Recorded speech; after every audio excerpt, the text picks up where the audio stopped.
Quando acabou de contar essas parábolas, Jesus saiu dali. Chegando à sua cidade, começou a ensinar o povo na sinagoga. Todos ficaram admirados e perguntaram: de onde lhes vem essa sabedoria e esses poderes miraculosos? Não é este o filho do carpinteiro? O nome da sua mãe não é Maria? E não são seus irmãos Tiago, José, Simão e Judas? Não estão conosco todas as suas irmãs? De onde, pois, ele obteve todas estas coisas? E ficaram escandalizados por causa dele. Mas Jesus lhes dizia: só em sua própria terra e em sua própria casa é que um profeta não tem honra, e não realizou muitos milagres ali por causa da incredulidade deles. Vamos orar? Senhor, fala conosco por meio da sua palavra, que o Senhor possa nos abençoar, possa edificar a nossa fé, derramar graça sobre nós, para que o seu nome seja glorificado, em nome de Jesus. Amém. Amém. Jesus, então, ele passou por processos, porque ele não nasceu começando o ministério. Com 30 anos, Jesus teve que largar o seu trabalho. Ele trabalhava juntamente com a sua família, provavelmente só com os homens. Então Jesus, ele era um carpinteiro. E o texto diz que o pai dele era um carpinteiro. Aqui a gente acabou de ler isso. Então é bom que a gente entenda que Jesus, primeiro, ele viveu uma vida normal antes de viver uma vida sobrenatural. O que eu quero dizer com isso? Antes da gente tentar buscar coisas espirituais, a gente tem que colocar a nossa vida em ordem. Tem um texto em Eclesiastes que diz assim, primeiro, faça o seu trabalho debaixo do sol, para depois você procurar uma esposa. Está escrito lá assim. Então, não adianta uma pessoa ela não ajeitar primeiro a questão do seu trabalho, do seu ganha-pão, para depois, para fazer isso em primeiro lugar, buscar uma pessoa, uma mulher, sem antes ter resolvido primeiro a questão do seu trabalho. Então, a gente encontra isso na palavra de Deus.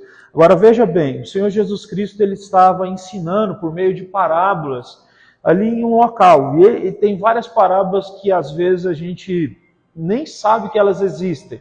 Como, por exemplo, a parábola da rede, ela é interessante, está aqui no verso acima que a gente leu, no capítulo 13, no verso 47, diz assim: o reino dos céus é ainda como uma rede que é lançada ao mar e apanha toda sorte de peixes. Quando ela está cheia, os pescadores a puxam para a praia. Então se assentam e juntam os peixes bons em cestos, mas jogam fora os ruins. Assim acontecerá no fim desta era. Os anjos virão, separarão os perversos dos justos e lançarão aqueles na fornalha ardente, onde haverá choro e ranger de dentes. Então perguntou Jesus: vocês entendem todas essas coisas? Sim, eles responderam. Ele lhes disse: por isso, todo mestre da lei, instruído quanto ao reino dos céus, é como um dono de uma casa, que tira do seu tesouro coisas boas e coisas velhas. É uma parábola que pouca gente conhece. Você conhecia a parábola da rede? O texto diz que a parábola da rede, Jesus dizendo que no final, os anjos de Deus vão vir e vai haver uma separação. O Senhor vai separar os justos e os perversos, e vai acontecer que os perversos vão ser lançados no lago de fogo e enxofre. Então, há uma realidade que é o inferno e o céu. E essa realidade está depois, então, dessa vida. Então, Jesus vai contar várias parábolas, ok? E a gente, então, está falando sobre um Jesus aqui que já tinha começado o seu ministério. É incrível também que, como a gente leu esse texto aqui que fala sobre um profeta sem honra, você sabe que o único familiar de Jesus que acreditou nele, passou por uma situação extrema logo depois de Jesus passar por essa falta de honra dentro da casa. Se você olhar aí, o comecinho do capítulo 14, vai falar sobre João Batista tendo sido decapitado. O rei Herodes não queria decapitar ele, mas Herodias, Herodias, que era a esposa dele, na verdade era a esposa do irmão dele, e ele foi lá, mandou matar o irmão, pegou a mulher, certo? E se casou com ela numa festa um dia, pediu a cabeça de João e deu. João Batista foi o único que acreditou. Quando Jesus chegou no Rio Jordão, né, João Batista disse, esse é o Cordeiro de Deus que tira o pecado do mundo. E João Batista era o quê? Primo de Jesus. Foi o único, então, que olhou para Jesus e disse, esse aqui é o Filho de Deus.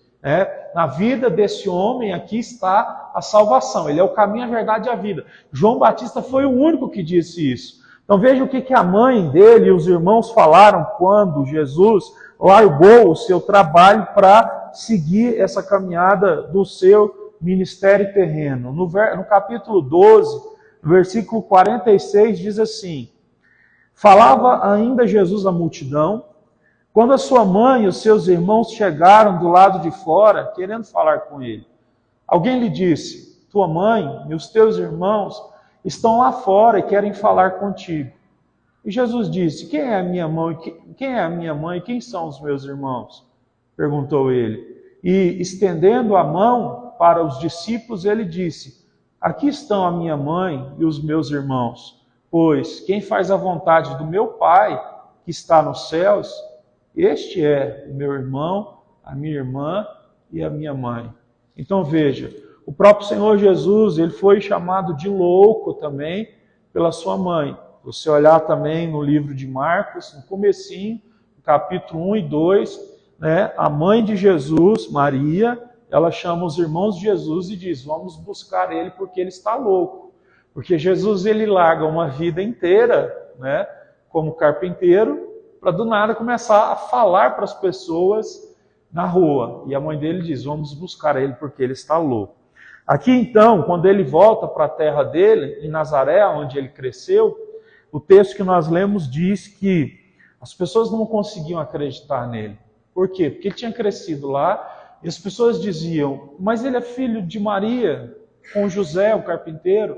As irmãs dele ainda não moram aqui, elas moram aqui do lado. E os irmãos dele estão aqui conosco. Então, não dá para entender de onde ele tirou essas palavras, essas coisas todas, E por isso, eles não acreditaram.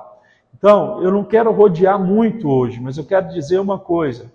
Sempre que, de alguma forma, você começar a agir pela fé, você vai ser incompreendido. Pode ser pelas pessoas no seu trabalho, pode ser pelas pessoas da sua família, mas uma coisa é certa, quando você toma decisão pela fé, você não vai ser entendido por todo mundo. Então, se você de fato quer andar segundo a vontade de Deus, você vai ter que entender que agradar todo mundo é uma coisa que você vai ter que deixar de lado. Você sabe que querer agradar todo mundo, é uma atitude, é uma tendência de um coração que sempre vai ficar doente, porque querer agradar todo mundo é isso, você sempre tirar um pedaço de você para entregar para cada pessoa e você acaba ficando sem pedaço nenhum. Sabe, isso é a morte das emoções, é a morte dos sentimentos, é a morte do amor próprio, porque você está tirando de você para entregar para os outros, não uma atitude doadora, porque até para dar a gente tem que estar transbordando, Você dá o que transbordou, não aquilo que é suficiente para você ficar de pé. Se você tira de si mesmo para dar para os outros e você acaba não conseguindo ficar de pé, tem alguma coisa errada. Deus nos chamou para a gente compartilhar, mas se você pega aquilo, por exemplo, que faz parte do sustento da sua família para ajudar um necessitado, você está pecando contra Deus. Jesus disse isso, porque os fariseus diziam, nós damos o dízimo do entro, do comim e tal, porque Jesus dizia, vocês não ajudam nem o pai de vocês que está aí velho, precisando de ajuda e fica aí gabando que está fazendo a obra de Deus. Jesus disse, tem que ajudar os pais. Não adianta nada estar ajudando a igreja, o templo e não fazer isso. Então, a verdade é essa. Nós não podemos fugir desses princípios. Então, a minha pergunta é, você consegue se amar para depois amar o próximo? Se você ainda não conseguiu se amar, para um pouquinho, né? Vamos voltar nesse ponto, vamos entender o que é se amar segundo as Escrituras para a gente botar em prática o amar o próximo. Porque tem muita gente errando muito por aí, né? Então, hoje mesmo eu estava vendo uma pessoa falar e essa pessoa, ela tinha tirado o sustento da própria família para dar para uma igreja lá, uma loucura, sabe? Gente descabiciada, e essa pessoa falava com orgulho isso, né? E uma coisa horrível, tem pessoas que submetem a sua família a coisas horríveis, então, em nome da fé, e é por isso que muita gente vai se afastando de igrejas, porque acha que tudo é igual, tudo é dessa laia aí. Mas o apóstolo Paulo vai dizer em Gálatas capítulo 1, no verso 12, que se você está andando com Cristo, você pode ter certeza que não vai ter como agradar todo mundo. Então, por favor, comece a orar a Deus por isso, que é essa oração: Senhor, me ajuda a ser liberto dessa síndrome de querer agradar todo mundo. Porque o próprio Senhor Jesus, ele desagradou os mais próximos, os mais íntimos dele. Mas ele tinha que fazer a obra de Deus, ele não parou de fazer. Então, se for para desagradar pessoas em certas situações, para cumprir a palavra de Deus, faça isso. O próprio Jesus passou por adversidades nesse sentido, mas cumpriu a palavra de Deus. E o único que ficou do lado dele acabou de morrer depois, aqui o texto diz logo abaixo, João Batista foi, né, decapitado. Então, às vezes isso acontece. Parece que é a única pessoa que Deus coloca do nosso lado, parece que essa pessoa acaba se afastando, ou acaba morrendo espiritualmente, perdendo a força espiritual de continuar orando, de continuar falando de Jesus, de continuar agindo pela fé. Às vezes acontece isso. O Senhor nos deixa literalmente sozinhos, como aconteceu com Elias. Elias, depois de um combate, né, extremo, onde Deus se revelou como Deus de Israel, a rainha diz que vai matar ele no outro dia. Ele vai para o deserto e diz a palavra de Deus que ali no deserto ele cai e ele diz assim: Deus, eu não quero mais viver. Eu já fiz de tudo. Era para o povo ter acreditado que o Senhor é Deus. Não tem mais nada que eu possa fazer para o povo acreditar. E ele pediu: Senhor, me mata. Sozinho ele estava ali, pediu para o Senhor matar ele. O Senhor, obviamente, não fez isso. Deixou ele descansar, deu comida, deu bebida para ele, mandou depois ele andar no deserto e mostrou para ele que ainda tinha direções para ele assumir coisas para ele fazer. Então, o nosso Deus faz essas coisas com a gente. Ele nos permite, muitas vezes, ficar cansados e sozinhos. Não como uma forma de abandono, não porque ele nos abandonou, mas porque esses momentos eles são necessários para que nós consigamos, né, adquirir, primeiro, dependência de Deus. Nós termos dependência de Deus. E segundo, nós termos a autonomia para andarmos sozinhos com Deus. Que isso vai ser necessário. Porque a igreja existe para que a gente se fortaleça aqui como um corpo, ouvindo a palavra e se fortificando. Mas quando a gente sai daqui, é batalha. É batalha toda hora, é batalha na vida, são muitas coisas que a gente enfrenta. Então a gente precisa ter uma autonomia de fé, porque vai ter momento que não vai ter ninguém por você. Ninguém. Vai ser aquelas palavras de Deus que você tem no seu coração. E você vai ter que acreditar nisso, ou então você vai ter que ceder à incredulidade, ao medo, às preocupações, e aí não vai ter outro caminho. Então a gente precisa de dependência de Deus e de autonomia para acreditar que Deus é o Senhor. É por isso que aqui na igreja a gente nunca prega o quê? O medo, de puxar as pessoas para elas ficarem com medo e ficarem presas então nessa coisa que eles chamam de cobertura espiritual. Não, a gente ensina que o quê? Jesus Cristo é o sumo pastor, como o apóstolo Pedro disse em 1 Pedro capítulo 5, e ele diz que Jesus como sumo pastor, cada um de nós temos acesso a Deus, livre acesso ao Senhor. Então, nós não precisamos de outro intermediário.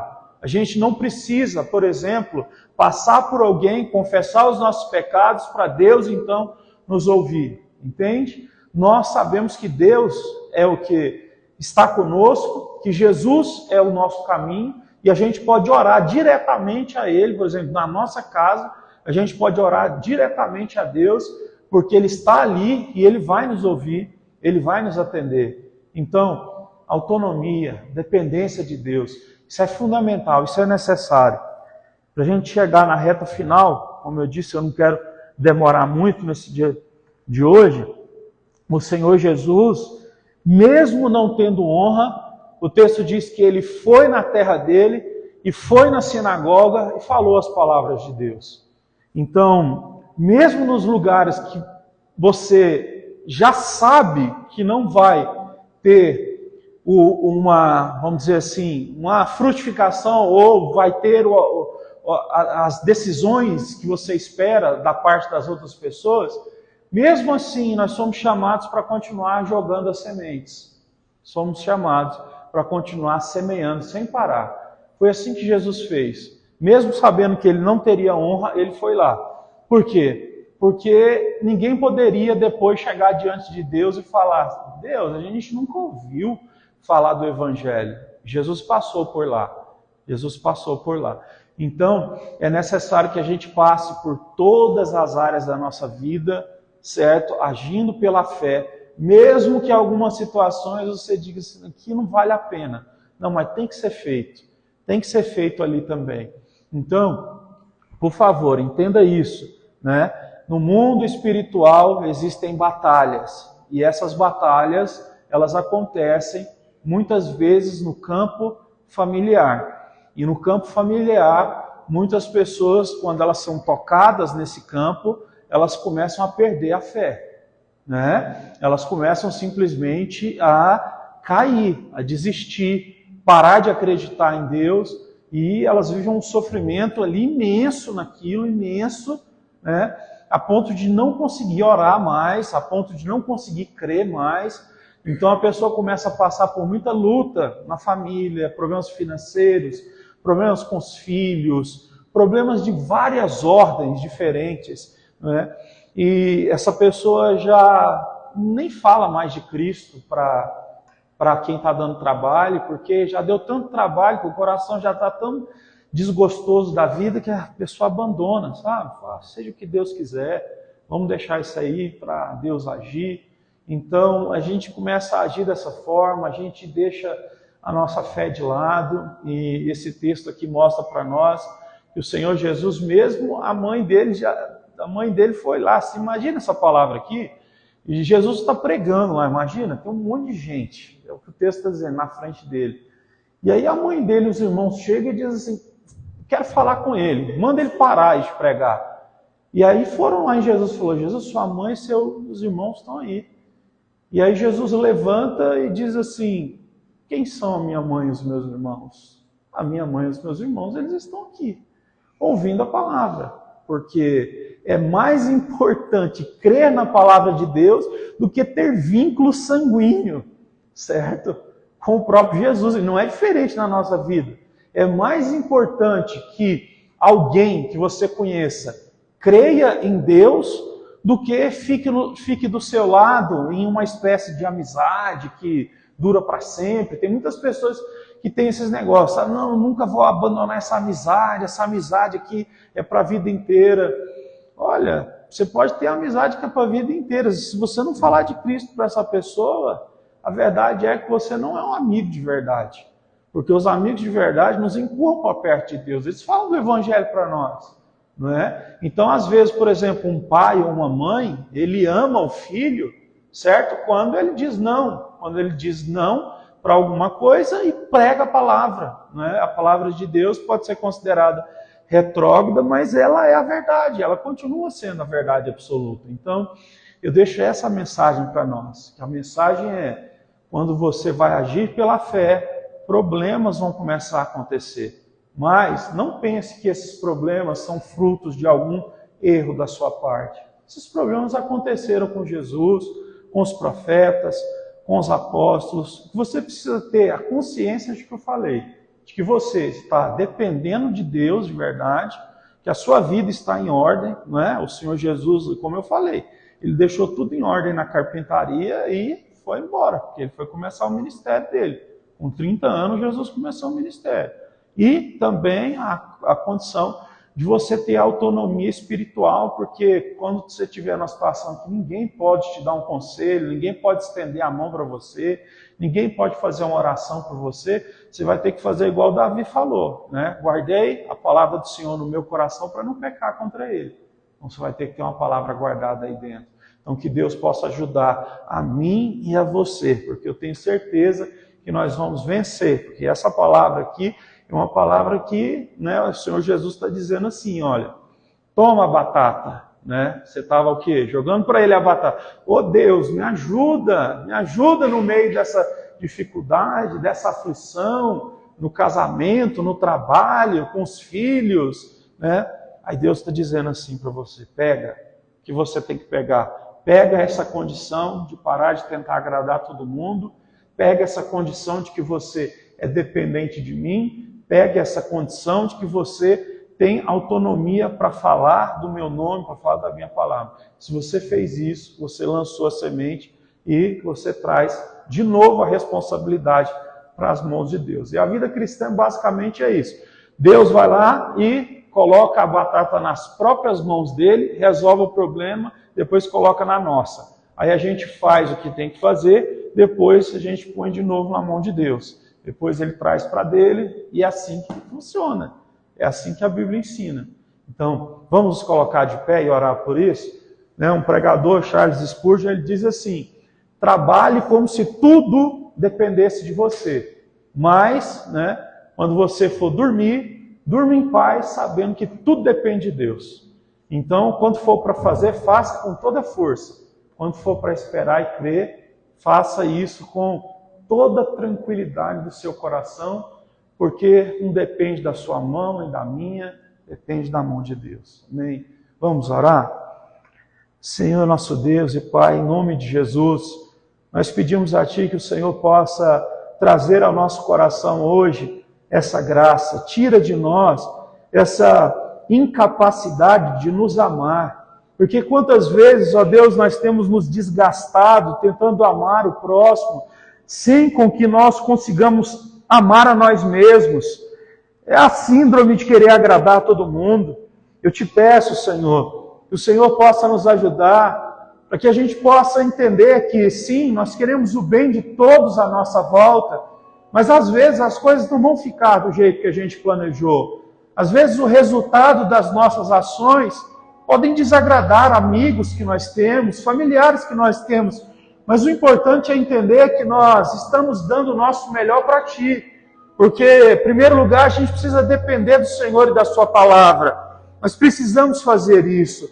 Pai, nos ajuda pelo Teu poder, pelo Teu nome, para que assim nós possamos, ó Deus, avançar. Que o Senhor nos ajude a entender que, quando nós agimos pela fé, algumas coisas podem sair do lugar, podem sair da ordem. Mas nós sabemos que agir pela fé é o único caminho que existe para que Deus seja adorado, para que a nossa vida fique de uma forma correta. Portanto, nos abençoe. Esse é o nosso pedido, Senhor. Nos abençoe pelo Teu poder, pela Tua graça. Quando o Senhor colocar nas nossas mãos, ó Deus, aquilo que nós temos que fazer, nos ajude a orar e cumprir a nossa parte. E dessa forma a gente pode entregar tudo na mão do Senhor com o coração descansado. Porque aí é o Senhor quem tem que agir nas demais coisas. Mas nos ajuda também, Senhor, a lançar a semente em todos os lugares ao qual nós passarmos, porque é uma obrigação nossa.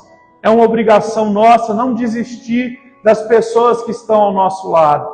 É uma obrigação nossa orar pelas pessoas ao nosso lado, pelas pessoas que estão à nossa volta. E nós Te pedimos, reaviva o nosso coração, se a gente perdeu o desejo e a força espiritual. Deus, que essa graça venha sobre nós. Quando a gente para de orar, nós não temos mais a graça do Espírito para pregar. Tudo que tem a ver com Jesus parece muito distante.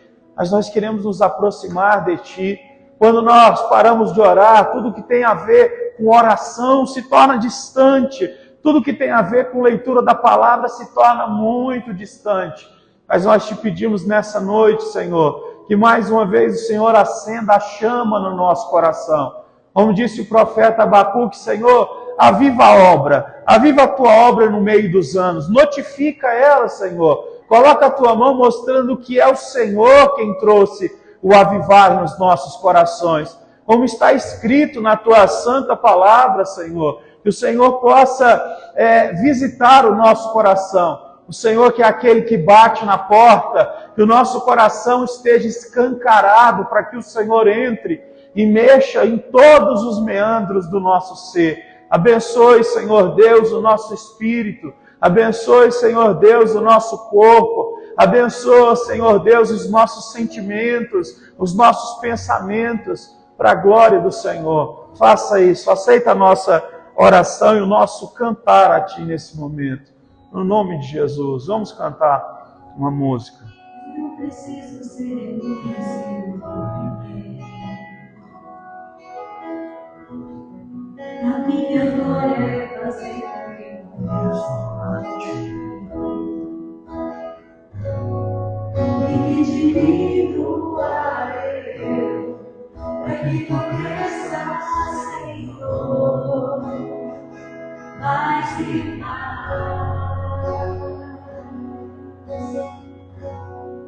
E como será que se pode vos encontrar diante